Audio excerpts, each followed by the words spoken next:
Boa noite aos irmãos seminaristas do Seminário Teológico Batista da Família. É com muita alegria que estou mais uma vez aqui para poder conversar com os irmãos a respeito da História da Igreja. História da Igreja 2. Lembrando que no módulo básico nós estudamos História da Igreja 1 como a última disciplina que nós falamos, e estamos estudando agora a primeira disciplina do período médio, que é a História da Igreja 2, ou seja, a continuação da História da Igreja 1. E nós vamos falar nessa disciplina, História da Igreja 2, sobre os pré-reformadores até a Igreja contemporânea.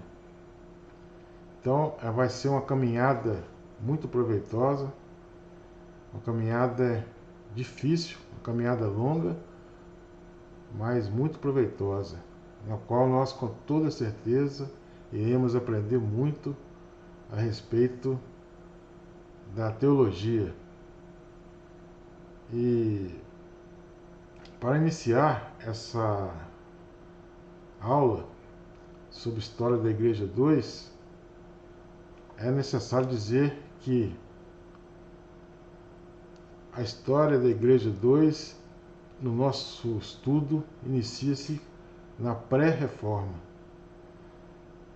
Nós estudamos até a Reforma Protestante, ou melhor, estudamos até a Igreja da Idade Média, e agora nós iremos estudar a pré-reforma e vamos passar por todos os tópicos importantes dessa disciplina.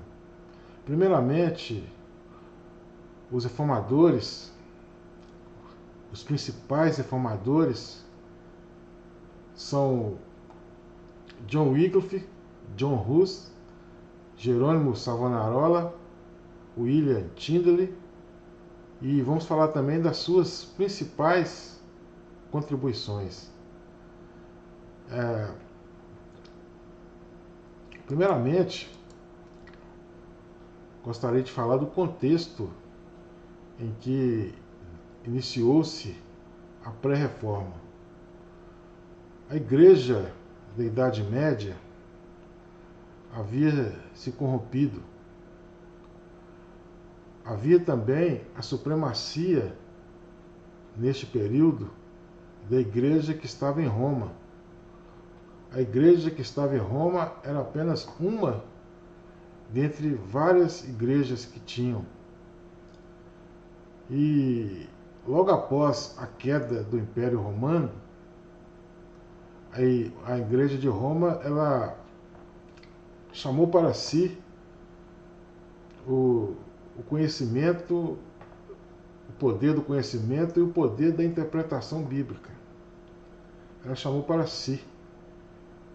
E nesse contexto, logo após a queda do Império, a instituição que se fortaleceu foi justamente a Igreja da Idade Média, o Papado. Foi a instituição que não sofreu os danos da queda do Império Romano, muito pelo contrário, se fortaleceu ainda mais. Lembrando que em 1054 houve o cisma, do Oriente. A igreja se separou, a Igreja Oriental e a Igreja Ocidental.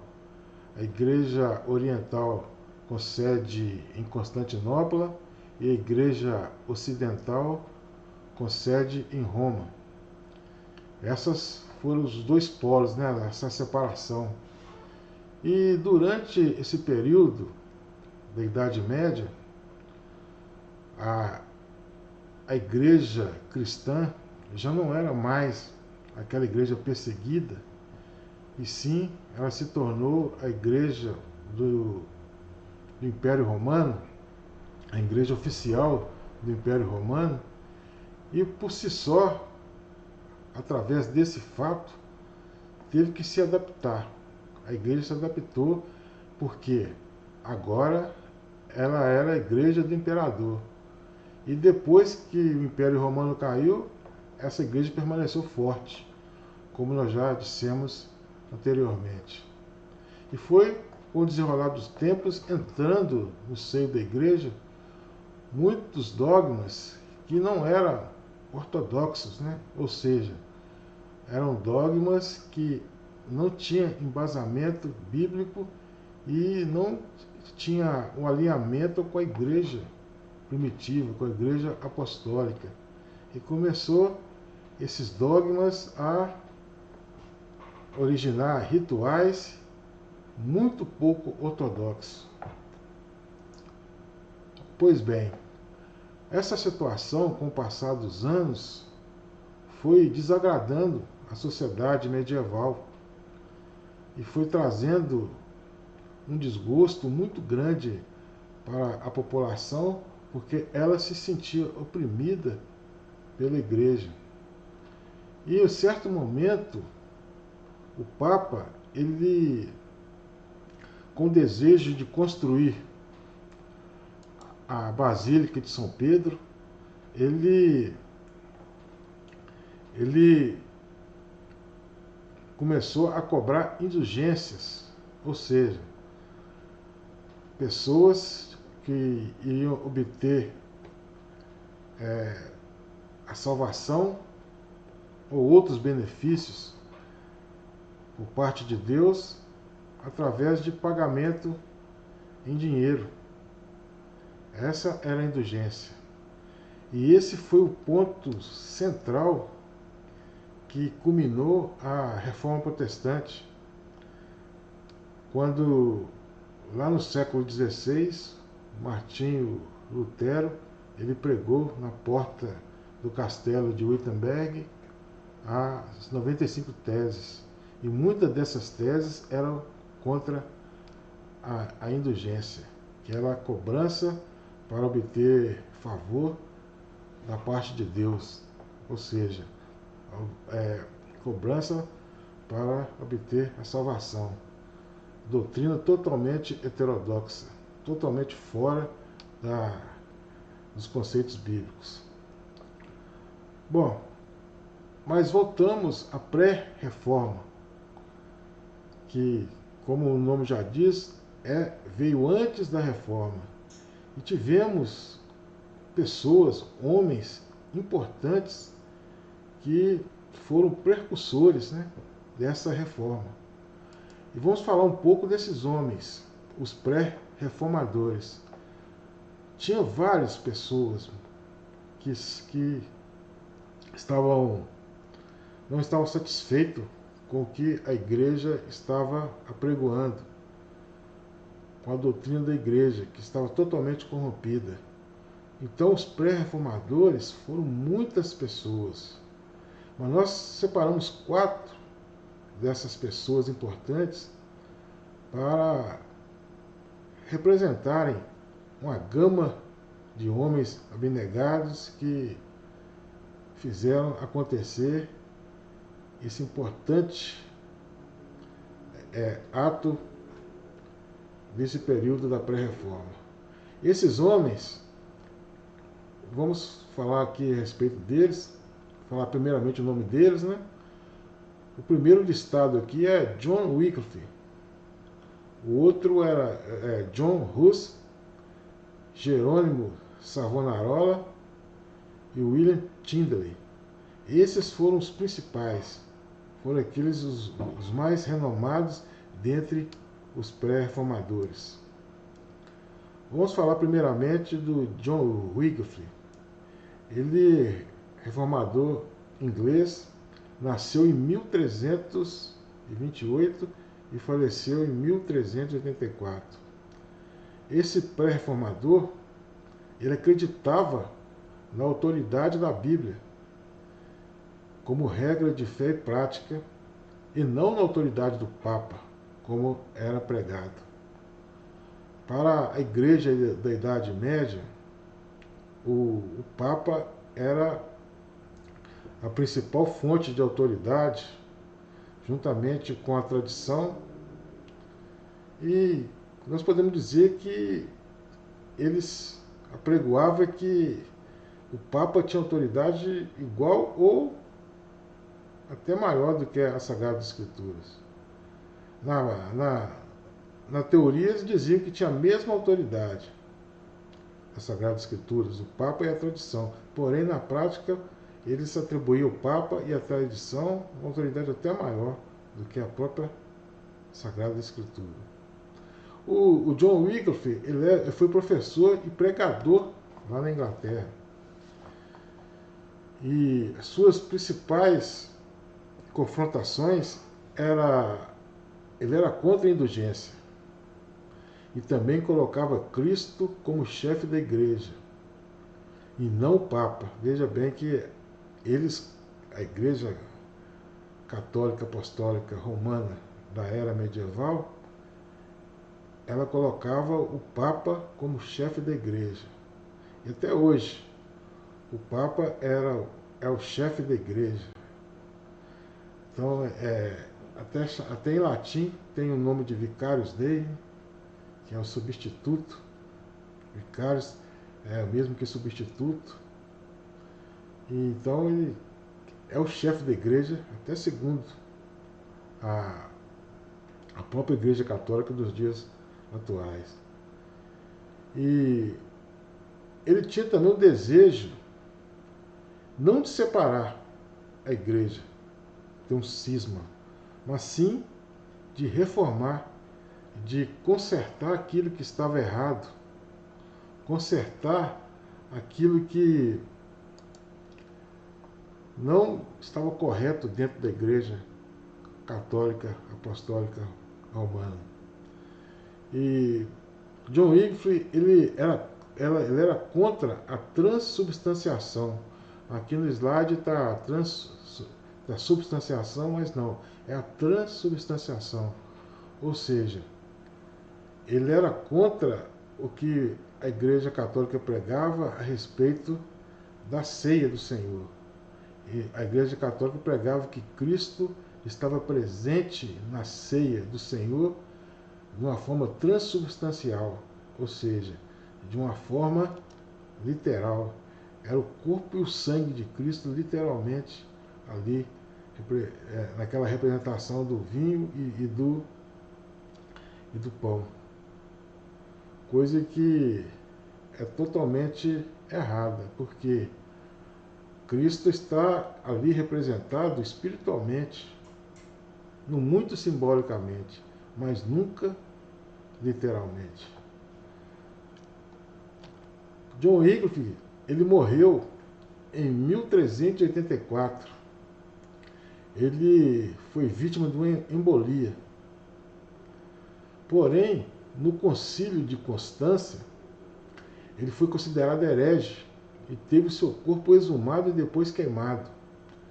Veja como era o ódio que os líderes da Igreja Católica Apostólica Romana da Idade Média tinham contra aquelas pessoas que não aceitavam, não eram adeptas às suas doutrinas. Depois que o Wycliffe morreu, ele foi exumado, né? E depois queimado. Esse pré-reformador ele teve uma importância ímpar no processo da reforma, porque foi através dele e dos outros pré-reformadores que surgiu a reforma protestante, ou seja, eles foram os precursores da então reforma protestante. O outro pré-reformador listado é John Hus. Ele nasceu em 1973 e morreu em 1415. John Hus foi outro reformador de destaque, nascido na Tchecoslováquia. Ele foi influenciado pela doutrina de Wycliffe, portanto, ele também foi considerado um herege. ele pregou contra a indulgência, que era o carro-chefe, né, dos pré-reformadores, inclusive de Lutero também, que foi o principal reformador. O Hus, ele admitia que algo que vem da parte de Deus não podia ser cobrado. Esse era o ponto central da contribuição de John Hus. Ele não aceitava que nada que viesse de Deus tivesse que ser pago por alguém. Ele foi reitor da Universidade de Praga, vê que era um homem erudito, né? E ele tinha apoio dos reis da Boêmia. Esses homens, esses pré-reformadores e os reformadores, eles tiveram uma proteção política, porque se não fosse assim, eles seriam facilmente mortos. E tinha que haver alguma proteção política para que eles pudessem desenvolver as suas ideias contrárias à Igreja da Idade Média. Devido às suas pregações com teor reformista, ele pregava, né, a reforma mesmo, né? Ele combatia os abusos da igreja. Ele foi proibido, né? O Hus foi proibido de pregar pelo Papa e convocado a prestar esclarecimentos no Concílio de Constança. Ele foi proibido de pregar e ainda teve que dar esclarecimentos ainda a respeito da sua pregação, dos seus ensinamentos. Ele conseguiu um salvo-conduto para apresentar-se, né? Porém, ele foi tratado como prisioneiro, mesmo com salvo-conduto, acusado como herege e condenado à morte na fogueira. Diferente de Wycliffe, que foi morto, que morreu e depois teve seu cadáver exumado e queimado, o Hus não, ele já foi morto e condenado à fogueira. E ele não negou a Cristo. E no momento de sua execução entoava salmos a Deus. Veja quanto era a fé desse pré-reformador, John Hus. E ele, mesmo na hora do martírio, na hora da morte, ele cantava salmo a Deus. Historiadores atribuem a Hus uma frase que diz: vocês podem matar esse ganso, porque Hus significava ganso, mas não poderão matar o cisne que virá após mim. Esse cisne que virá após Hus é uma alusão a Lutero. E aqui seria um ato profético, uma profecia que John Hus estava proferindo para aquele que viria alguns, quase que 200, quase 100 anos depois dele, mais de 100 anos depois dele, que seria o Lutero, que eles não conseguiriam matar esse cisne. O sobrenome Hus significa ganso, e cisne seria uma menção a Lutero, que viria aproximadamente 100 anos depois e daria prosseguimento à reforma protestante. Veja que história impressionante desse pré-reformador. O outro pré-reformador que nós temos aqui listado é Jerônimo Savonarola. Ele nasceu em 1452 e morreu em 1492. Então esse pré-reformador, nascido na cidade de Florença, esse aqui já era um italiano, né? Nasceu na cidade de Florença. Ele pregava contra a forma em que o Papa conduzia a igreja. Veja que nenhum dos pré-reformadores estavam satisfeitos como que era conduzida a igreja. Savonarola foi martirizado 19 anos antes, né? Pouco antes de Martim Lutero divulgar as suas 95 teses lá na porta de Wittenberg. Bom, Jerônimo foi enforcado e posteriormente queimado por defender os preceitos cristãos diante da igreja corrompida. Veja, esse também foi martirizado, queimado. Com certeza, Savonarola, juntamente com Wycliffe, Hus e Tyndale, consistia nos precursores da Reforma Protestante. Então, realmente, esses homens foram muito importantes ali no contexto da Reforma que viria posteriormente.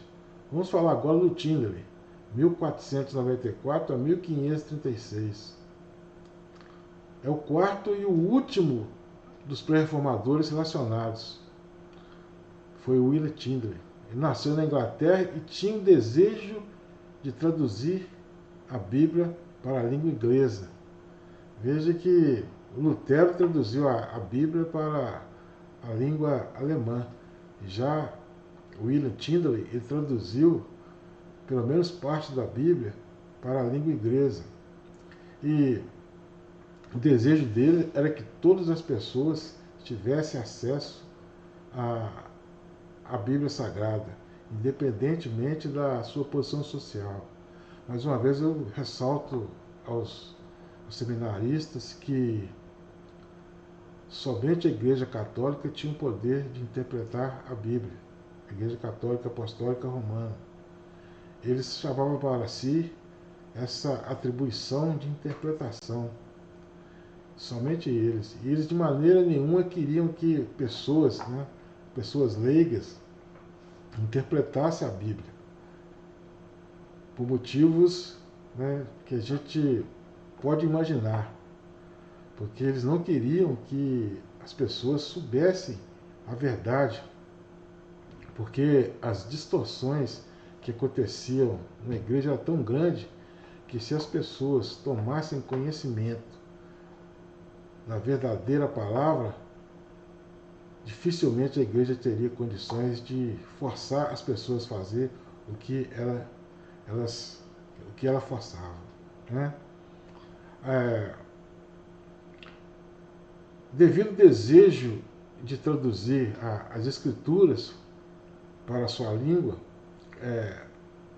para a língua inglesa, Tyndale teve que se mudar para Londres. Ele teve que sair de onde que ele estava lá e para Londres.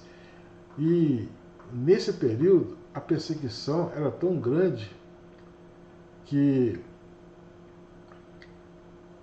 as pessoas que recitassem o texto bíblico em outra língua eram queimadas, tanto elas como seus familiares. Né? E Tyndale, ele traduziu o Novo Testamento e iniciou a tradução do Antigo, porém ele não conseguiu concluir essa tradução, pois ele foi preso e depois martirizado. Um dos seus companheiros conseguiu terminar a tradução do Novo Testamento. Bom, finalizando aqui o que nós aprendemos hoje, nós aprendemos nesta aula, nós falamos sobre os motivos que desencadearam a pré-reforma, ou seja, a corrupção da igreja, vindo de indulgências, entre outras coisas. Falamos também sobre os principais reformadores, ou melhor, principais pré-reformadores, a saber, John Wycliffe, John Hus, Jerônimo Savonarola e William Tyndale. E também falamos das suas principais contribuições. Bom, meus amados irmãos seminaristas, esta foi a aula hoje do capítulo 1 da nossa apostila de História da Igreja 2, que fala sobre os pré-reformadores, ou seja, a pré-reforma. Fique com Deus, um abraço a todos, bons estudos e até a outra videoaula, se Deus assim permitir. Fiquem com Deus.